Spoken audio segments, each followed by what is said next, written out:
Okay, now we're going to talk about starting IV fluids using a pump. For this, you're going to need your smart pump tubing. For us in the lab here, we use the Alaris pumps, and so we have our pump tubing, and then we have our IV fluids. And just like our other video on using the gravity tubing, again, you want to make sure that you've identified your patient appropriately, you've looked at your healthcare provider's orders, you've double-checked the rate of volume of fluid, how much it is, what the fluid is, and the order. So now we're going to go ahead, and just like we did before, we're going to prime our tubing. So here we want to take our pump tubing out, and you can see it's a little bit different than our other tubing. And here we want to take off this blue plastic thing. This is actually the piece that goes into the pump, and you can see that the pump tubing is secured in several places. So just like our other, we want to go ahead and lock our tubing. So you can either lock it here with the pump tubing lock, or you can use the roller clamp, either one. I like to use the pump tubing because then it just makes it all one smooth motion.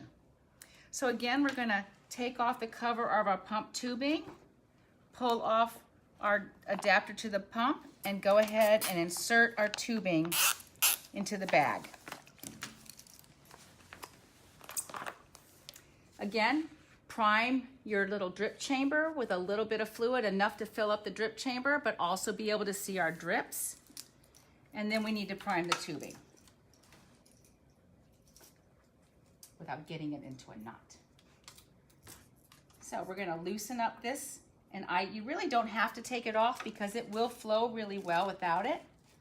We're gonna go ahead and unlock and watch our tubing get primed with our fluids.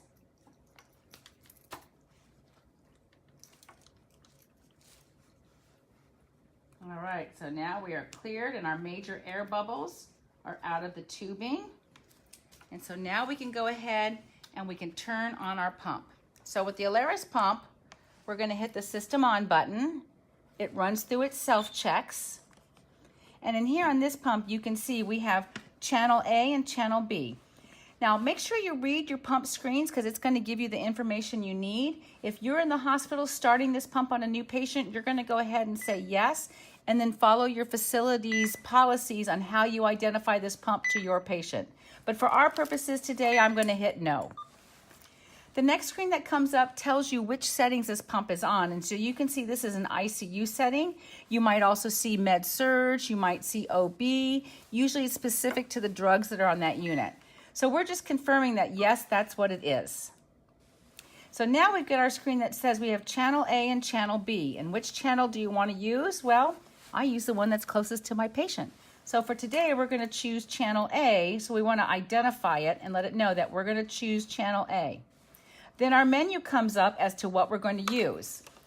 So we're going to go ahead and open up our pump and put in our tubing. So this blue device goes into this little slot right here. And then this tubing, oops, excuse me, I have it backwards. Goes in like this, and then our blue top sits there, and then we can go ahead and close our pump. Now, once the pump is closed, if you had your roller clamp shut, you can go ahead and open it because as long as the pump tubing is in here, nothing will flow. So again, we're gonna identify it as channel A. And now what we have is normal saline, and our order again reads 100 milliliters per hour. So we're gonna come up and hit guardrail IV fluids. Now this gives us a list of a bunch of different fluids in the formulary, and you can see 0.9% normal saline comes right up. So we're gonna kick that, and you're gonna message saying, you sure? Yes, we're sure. Now we can go and put in the rate and the volume to be infused. So our rate, remember what our order was? It's 100 milliliters per hour. Now our volume to be infused is what we want to set. And this is really important. You want to set it for the amount to then alarm you when it's time to hang a new bag. So I don't want to put, this is a 500 milliliter bag, but I don't want to put 500 milliliters there because it's going to call me and alert me when the bag is empty.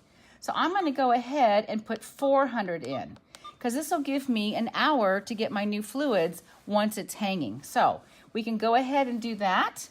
And then next we want to attach this to our patient. So again, if we had a Kuros device on our IV, we could go ahead and take that off. But now we're going to go ahead and clean our port really, really well. and then attach our fluids.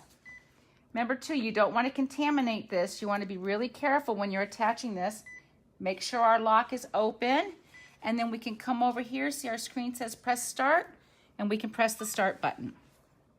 Now, I want to make sure, and I like to sit here and wait and watch that my pump is actually dripping. So you can see we're getting a notice that says it's checking line. So the pump is actually checking that the tubing is put in properly, there's no air in the line, that your IV seems good. And now we have a pump that says it's clamped on the patient side. So we're gonna make sure that our clamp is open, that everything looks good, and then we're gonna restart. You also want to just kind of go through and look at your tubing and make sure you have nothing clamped. So now you can see after the pump goes through its self-check, it'll start working and start telling you at 100 milliliters an hour and what the fluid is that's running if you've picked a fluid on your library there. And I always like to look up here in my drip chamber and make sure that I see dripping fluid. And you can see that we do have drips going. Now remember, just like we did before, we want to take our patient label and label our IV fluids. We want to leave that we can see the expiration date and what our fluid is. We want to make sure we follow our facility policies and put our change sticker on our tubing. And then we want to make sure we secure our IV line to our patient so our IV doesn't get pulled accidentally. All right, before we get done, we want to make sure we clean up our area, get rid of any flush syringes that we might be using. Get our trash picked up. Always leave your place cleaner than when you found it. Make sure you've double checked with your patient to see if they need anything before you leave. Don't forget to perform your hand hygiene again as you leave, and then you're done. So thanks, that's hanging IV fluids using gravity and a pump.